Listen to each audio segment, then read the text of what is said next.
Member of Parliament for Upper West Achim, Commanding Officer of the 66th Artillery Division,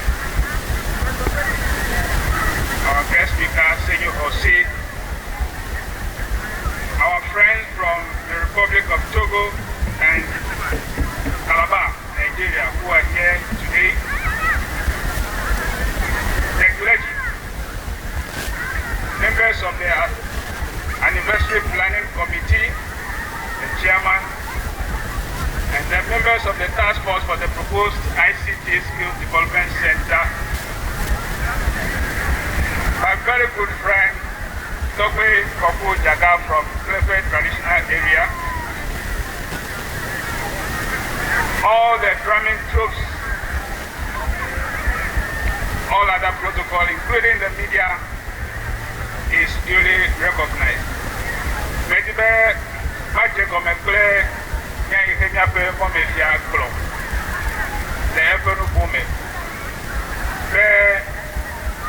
Yetibe Amenkuta Okata the Tanyigbe now what they can play Togbe Kodi Adiko. And now Untifafa play Gobe Yile Tanyigbe Drome. Ebe Tanyigbe Dua Tekpor nodu Kubopea Tanyigbe Dua Ele the Penyurena nodu Nuduboa that the Kawawo Untifafa Ehia the Tanyigbe Drome.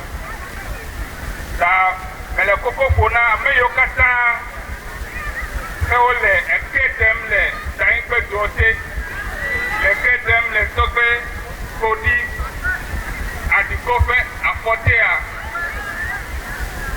Enyabe Togbe Olape Togbe Umakwe Akewo Maukaha Melno Maso O Kamatijo Tanyigbe to call Pete Sibemia or the Kakle Togbe Adiko.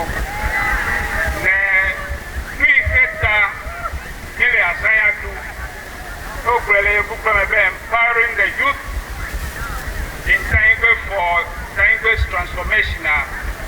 AJT Le Fede Kame Abele Okrenene Elabana Eponu Tonus Lugede Wonti Hewawele Eponu To Sukunya Wonti Wonu To Lamesenya O Ble Emonya Wonti me Tanyigbe Eya de Ka Maton Awel Kepon Nyawe Akpere Wonti Wawonu Yiketi Ole Elabana Neta Ejegome Pedri Ibe Awone Asikpere Tikwa Yeah, I know what to do. Boy Ava Right.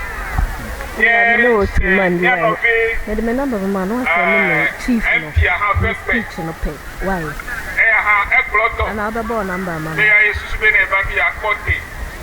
Kake Kalejibe Etiole Mokwana Kai Anofi Kaka Echo Adu Yana Galefi out.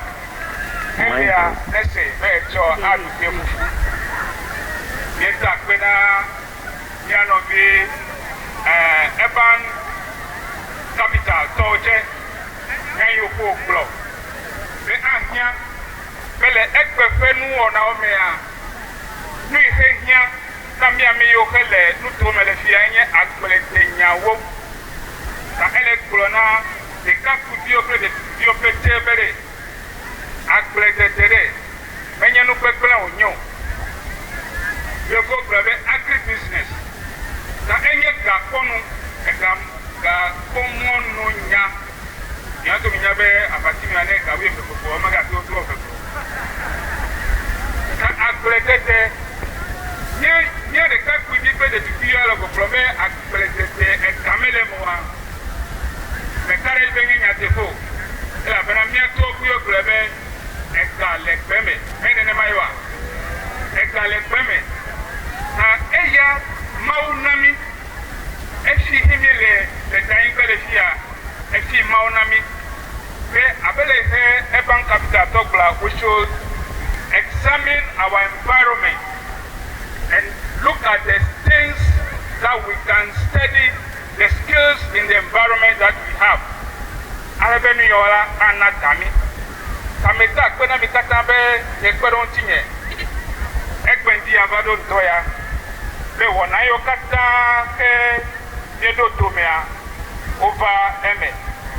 Medibemata Pena, Babala Opete, especially the distinguished invited guests, for your patience, those of you who are seated here. I'm sure there's someone who is coming to say the vote of thanks to you. But I appreciate you for supporting this celebration. The double do of Togbe Kodi Adiko. Newe wo Dogbe. Maga Tekpor Ejibe Afatime. Ple Tanyigbe Toa America Konye. Atama Tibe Nyanyabe. Nenare le fudem le Tanyigbe ele fudem na ni Afatime Toa. So I want to implore all the invited guests, as I said in my opening remarks, that the theme that has been put in place for this celebration and the project that has been identified, you have done so much by contributing to it, but that should be the end. We have 1 year to do what we have started doing in Tanyigbe, and I believe that you are best testimonies and witnesses for this project. Take time to monitor whatever contribution you have put into this. Take time and monitor the progress of the project. And so you'll be counted when you stand up. On this note,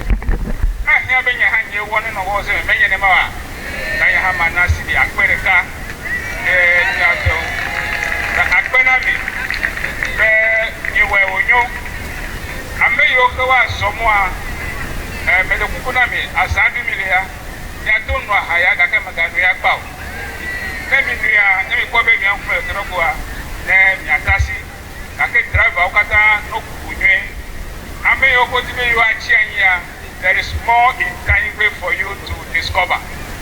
Tanyigbe has a lot of tourist attractions. I believe those ones are not exposed yet. But I believe, Bella, give me a cheer heads and door, you see what Tanyigbe has. Tanyigbe has beautiful women also.